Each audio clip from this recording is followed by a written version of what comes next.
हाय नमस्कार भावा बहिणींनो. झाला तर तुमचं जत्रा, तुमच्या गावाच्या जत्रा ही झाल्या का? तसेच आमच्या पण झाली, गुरुवारी झाली. आजचा हेडा तो तुम्हाला बघायला भेटलाच असेल.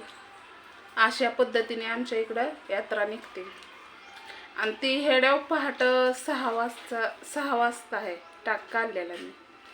तोच आज अपलोड केला मी तुमच्यासाठी बघायला, तुम्हाला भावा बहिणींना. म्हणून म्हटलं चला अजून एक ब्लॉग बनवा. म्हटलं तसंच लय दिवस झालं, म्हटलं घरातलं ब्लॉग नाहीतच नवीन बंगल्यातलं म्हटलं.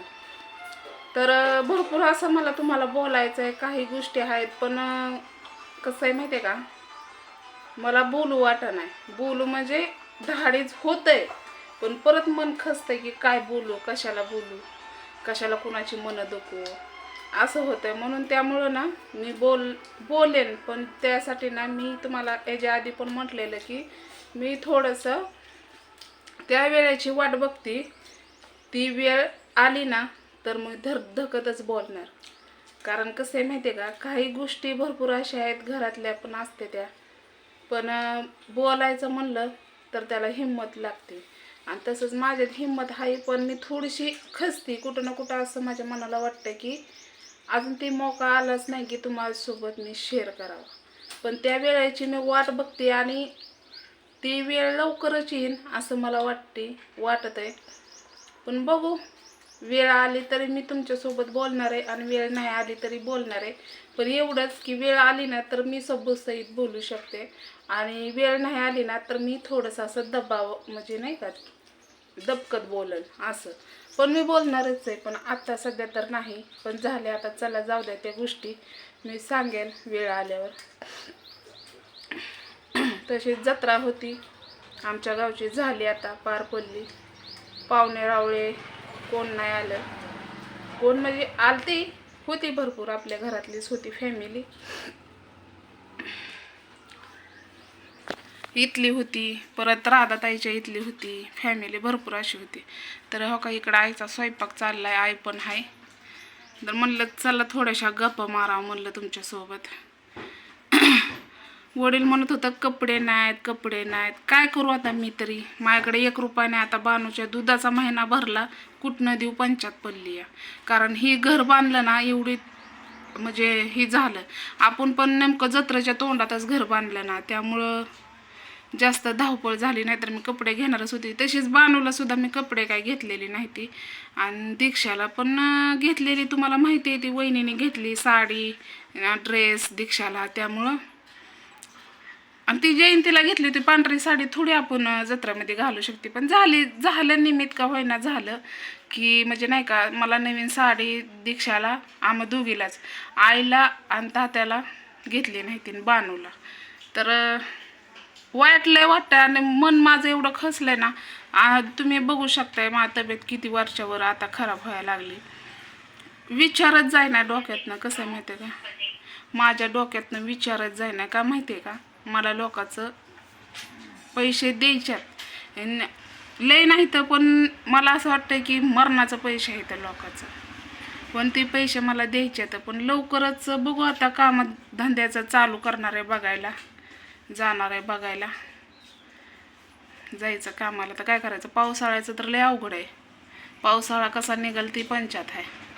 आणि कसं 2 पैसे मला महाग ठेवावंच लागते. तर ऐन टायमाला कोणची गोष्ट सांगून येत नाही, म्हणून त्यामुळं मला पैसे महाग ठेवावं लागतात. पण आता ते पण नाही की हो बाबा आता ते महाग ठेवलेले पैसे चला आपण बानूला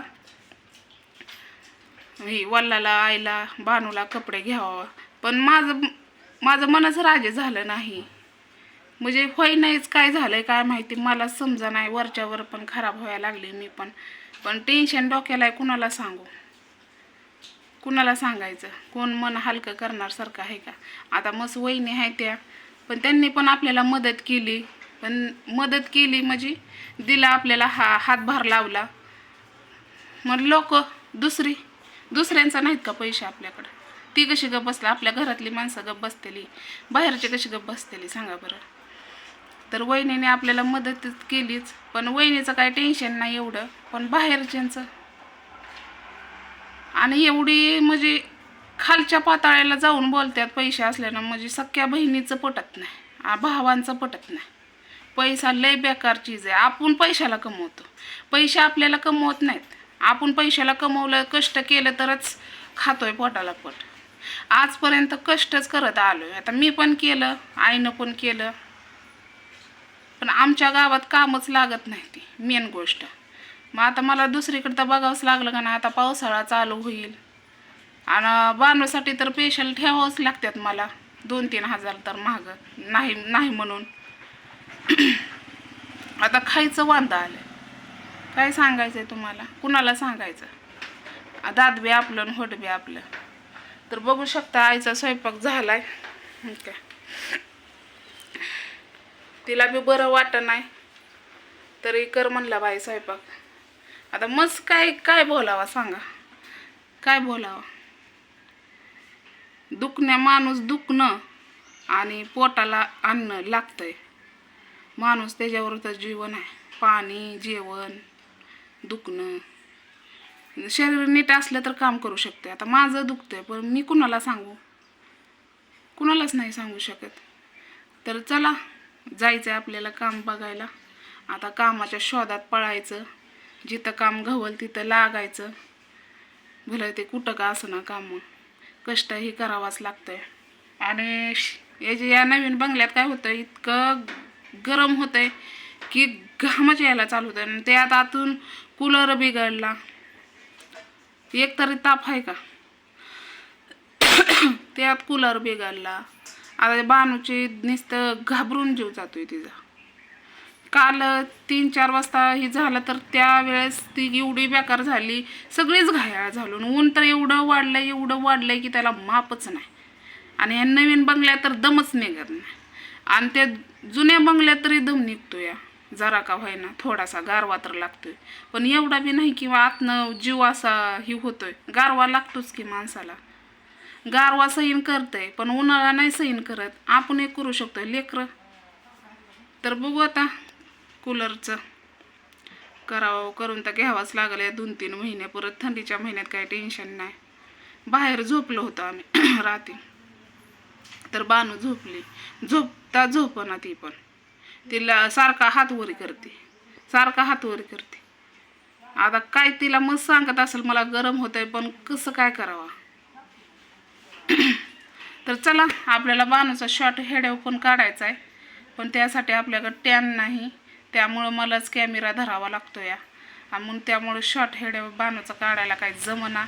आणि लवकरच आपलं ब्लॉग येणार आहेत. नवीन चॅनल आपण खोलणार आहे, आई रेसिपी चॅनल असा खोलणार आहे. त्याच्यावर फक्त आईची रेसिपी आणि कॉमेडी काही गोष्टी येतील.